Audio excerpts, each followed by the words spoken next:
Member for Coquitlam, New Westminster, Coquitlam. Thank you, Madam Speaker. Madam Speaker, I rise today to speak in support of Bill C-308, the Newfoundland and Labrador Fisheries Rebuilding Act. I want to acknowledge my colleague from St. John's South, Mount Pearl, for his tireless advocacy for the Newfoundland and Labrador fisheries and the people who depend on them. Mr. Speaker, in July 1992, John Crosbie, the then Federal Minister of Fisheries and Oceans, called for a moratorium and closed down the northern cod fishery. The cod fishing moratorium was supposed to last 2 years. We are approaching the 20th anniversary, and there is still no rebuilding plan in place. Newfoundland and Labrador commercial groundfish fisheries have seen little, if any, recovery since the early 1990s. The people of Newfoundland and Labrador had fished their waters for cod for over 500 years. It was said by British fishing captains in the 1600s that the cod, quote, was so thick by the shore that we hardly have been able to row a boat through them, unquote. The cod fishery was the backbone of Newfoundland and Labrador, and the closure cost 39,000 people their jobs.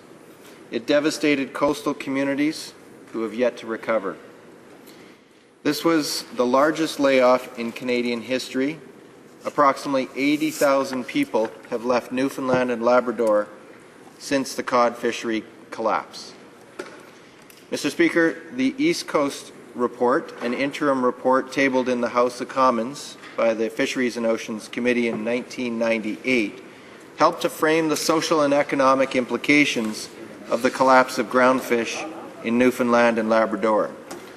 Many people who appeared before the committee explained the devastating financial effect of the collapse on their personal lives. In communities across the province, it was clear the way of life that existed for hundreds of years was being lost. Mr. Speaker, in the same report, witnesses indicated that fishermen and coastal communities had very little confidence in the ability of the Department of Fisheries and Oceans to manage the fishery. There were complaints that DFO policymakers in Ottawa had no grasp on local issues. Further, there were concerns about enforcement, science, and foreign fishing. I reference this report and the testimony because several years later, we still have not addressed these concerns. Mr. Speaker, there have been studies on the collapse of the fisheries in Newfoundland and Labrador over the years. There have been several recommendations made. One of the last reports produced by the Standing Committee on Fisheries and Oceans was titled Northern Cod, a Failure of Canadian Fisheries Management. The report stated, quote, concluding that overfishing was the cause of the collapse of the northern cod stock should not surprise anyone. Others who have studied this issue have come to the same conclusion. However, the committee felt that it was necessary to travel to Newfoundland and Labrador to fully understand the factors that allowed the world's greatest fish stock to be grossly overfished for so many years. In our view, the major factor was clearly mismanagement, unquote. They also concluded that the failure of the northern cod to reestablish itself was a lack of vision and long-term planning. Mr. Speaker, nothing has been done with this report. These recommendations have yet to be acted on. There has been very little real analysis as to what has been successful and what has not. The Conservative government likes to talk about streamlining and modernization, implying that fisheries should be run like a business. But successful businesses create plans with vision, goals, and targets. Successful businesses understand the importance of innovation and research. Mr. Speaker, none of this is happening. The Minister of Fisheries and Oceans recently stated that the, quote, fishery is broken, unquote.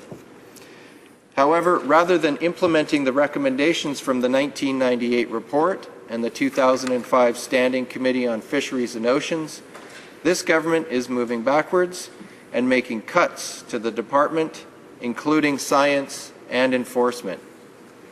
Instead of putting forward a concrete plan to rebuild the fisheries, this government is determined to move forward with its reckless cuts.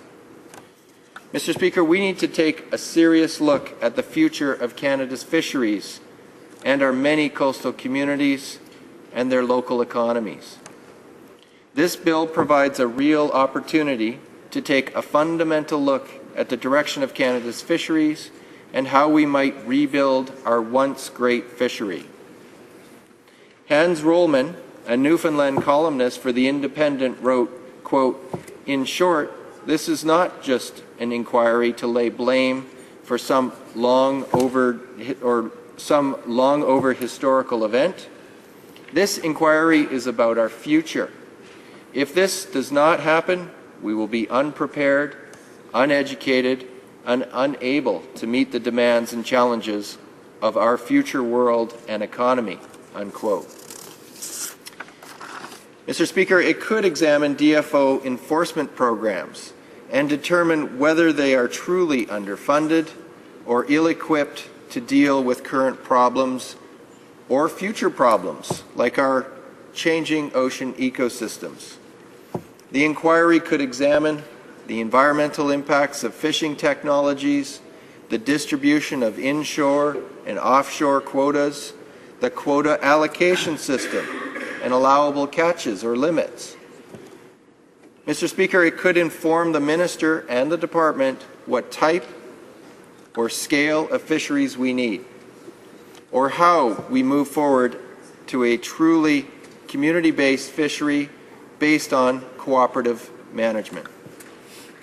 It could help us learn how to prevent future collapses or deal with unprecedented changes to our oceans, whether it's climate change, acidification, overfishing, pollution, or habitat loss. All of this could be achieved by doing a serious examination of the greatest fisheries collapse in Canadian history. We owe it to the future generations to act now.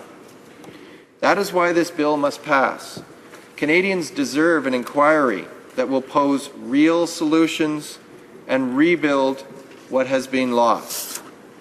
As the bill states, quote, "The fisheries are a renewable resource which can, with revitalized conservation and management practices, be rebuilt for the benefit of present and future generations and contribute toward the economic growth of rural Newfoundland and Labrador and all of Canada," unquote.